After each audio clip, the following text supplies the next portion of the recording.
Assalamualaikum warahmatullahi wabarakatuh. Saya Muhammad Rinaldi Sobirin dengan NIM G2410659 dari program studi Sains Komunikasi Fakultas Ilmu Sosial dan Ilmu Politik Universitas Juanda. Saya di sini akan menjelaskan tentang enomi berdasarkan pemikiran Durkheim yang bersumber dari jurnal yang ditulis oleh Daniel Marta Gonzalez, Patrick Venstra, dan Dani Argando. Video ini saya buat untuk penilaian UTS mata kuliah pengantar ilmu sosiologi. Sebelum kita masuk ke pembahasan tentang enomi, alangkah lebih baiknya kita mengenali siapa itu Emil Durkheim.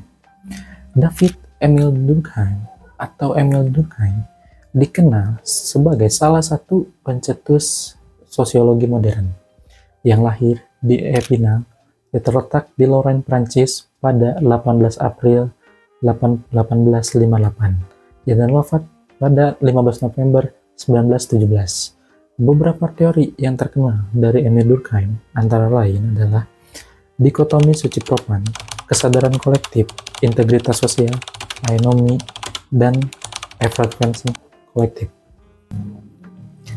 Dalam karyanya, Durkheim menjelaskan anomi dengan berbagai konsep dan kata yang berbeda, seperti abnormalitas, kekacauan, disorganisasi, ketidakteraturan, anarki, dan kejahatan. Namun, secara garis besar, Durkheim menyebut anomi sebagai penyimpangan moral. Menurut Durkheim, moralitas tidak lain adalah komitmen dan utilitas, dan keduanya rusak dalam anomi. Oleh karena itu, ia menyatakan bahwa anomi adalah keadaan di mana aturan dan norma sosial tidak lagi mengikat. Anomi bagi Durkheim bukanlah sebuah anomali dan kekosongan aturan, tetapi sebuah kelemahan normatif. Menurut keyakinannya, tidak ada masyarakat yang dapat mencapai keadaan abnormalitas total. Abnormalitas total berarti ketidakpuasan terhadap semua aturan moral. Menurut Durkheim, anomi bertentangan dengan semua jenis etika dan merupakan konsep dari anti-etika itu sendiri. Hubungan terbalik antara anomi dan etika dalam pemikiran Durkheim berasal dari fakta bahwa ia menganggap etika dan ketaatan pada nilai-nilai moral sebagai dasar dan asal mula tatanan sosial. Dan anomi, yang berarti kelemahan dan ketidakteraturan, justru merupakan kebalikan dari etika itu sendiri. Oleh karena itu, Durkheim menganggap anomi sebagai kebalikan dari kesehatan moral dan semacam penyakit moral. Dalam jurnal ini disebutkan bahwa Durkheim mengelompokkan anomi menjadi dua kelompok, yaitu anomi ekonomi dan anomi keluarga. Yang pertama adalah anomi ekonomi. Dari sudut pandangnya, hubungan ekonomi dan hubungan yang terlepas dari kepatuhan terhadap aturan norma-norma umum adalah sumber dari korupsi, krisis, dan ketidakteraturan. Dari sudut pandang ini, anomi ekonomi menunjukkan runtuhnya kerangka nilai-nilai yang dapat diterima yang membatasi dan mendefinisikan harapan-harapan dalam bidang bisnis ekonomi. Dalam keadaan kebingungan moral, keserakahan jauh melampaui pencapaian, dan karena tidak adanya pemeriksaan untuk menahannya, keserakahan mungkin menjadi lebih luas. Karena tidak ada yang memberikan kepuasan, menjadikan semua kegelisahan tetap tidak terkendali dan tidak dapat diredakan.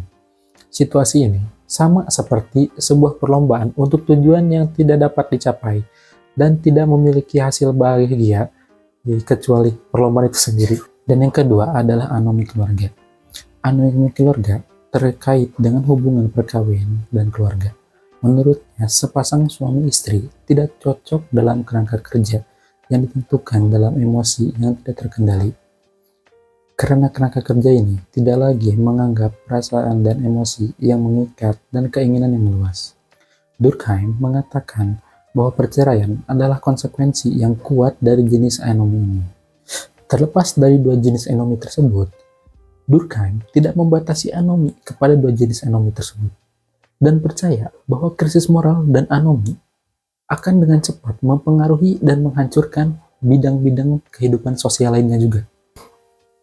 Dari segi dampak, Durkheim melompokkan dampak anomi dalam dua skala, yaitu dampak anomi dalam skala makro dan dampak anomi dalam skala mikro.